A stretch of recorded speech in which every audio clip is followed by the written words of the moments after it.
Hello students, welcome. स्वागत है आपका अपने चैनल पीएस इंस्टीट्यूट में।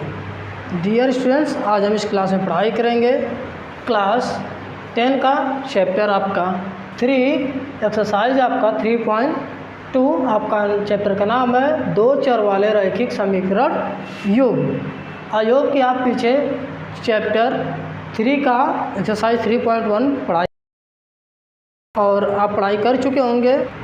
आप इस क्लास का वेट कर रहे होंगे, काफ़ी दिनों से वीडियो आपको नहीं मिला। तो चलिए आज हम अपनी क्लास 3.2 के साथ शुरू करते हैं। देखिए क्या कह रहा है। सवाल नंबर 1 है, निम्न समस्याओं में रैखिक समीकरणों के युग्म बनाइए और उनके ग्राफी विधि से हल ज्ञात कीजिए।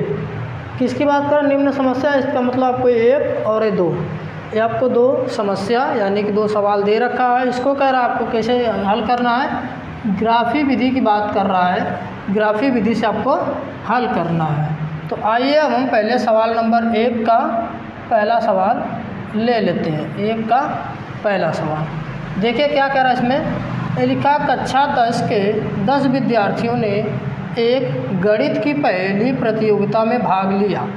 कक्षा 10 के 10 विद्यार्थी हैं, एक गणित की पहली भाग लेते हैं यदि लड़कियों की संख्या लड़कों की संख्या से 4 अधिक है। ध्यान दीजिएगा कि लड़कियों की संख्या कितनी अधिक है? 4 अधिक है।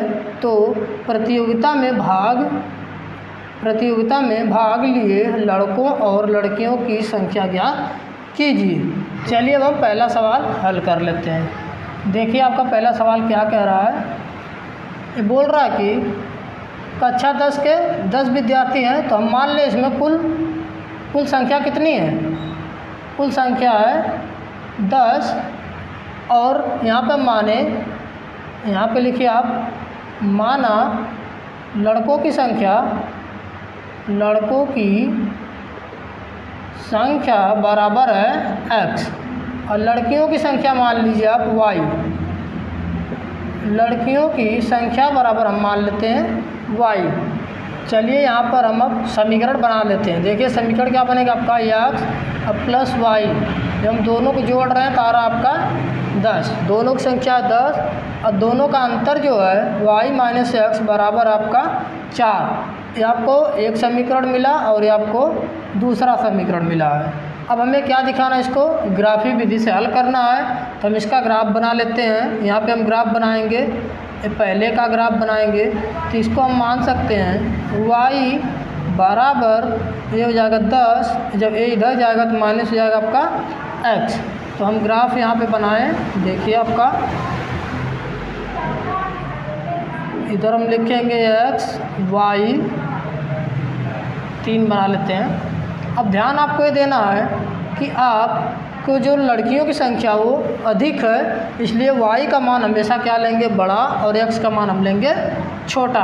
यहाँ पर अगर हम x का मान 4 ले लें, देखिए x का मान अगर हम 4 लेंगे तो y का मान कितना हो गया, 6। ध्यान देंगे y का मान क्या है, बड़ा है।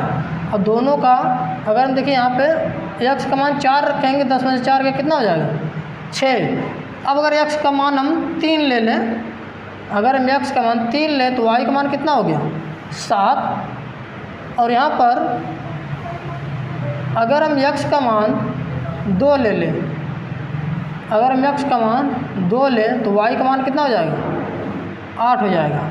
ठीक, इस तरीके से हम इसका बनाते हैं दूसरे वाले समीकरण का। इधर हो जाएगा आपका y बराबर हो जाएगा, इधर जाएगा तो जाएगी x प्लस 4। तो समीकरण देखिए यहाँ पर हम बना लेते हैं,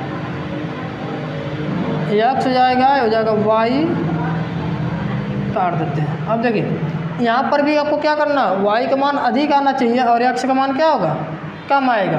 तो अगर हम यहाँ पर x का मान 3 मान लें, x का मान अगर 3 माने तो y का मान कितना होगा, 3 में 4 जुड़ेगा तो 7 आएगा।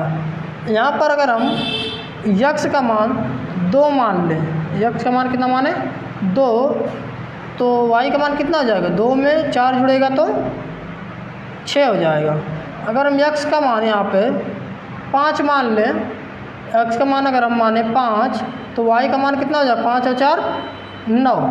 अब देखिए आप इस वाले ग्राफ से और इस वाले ग्राफ में कुछ आपको कॉमन मिल रहा है।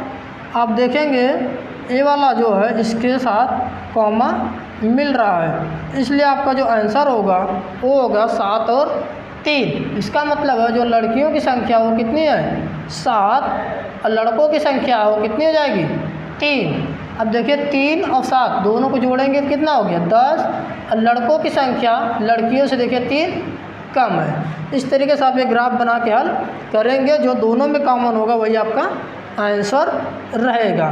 तो आई होप कि आपको ये सवाल नंबर 1 का पहला समझ में आ गया होगा। आइए अब हम सवाल नंबर 2 को हल करते हैं।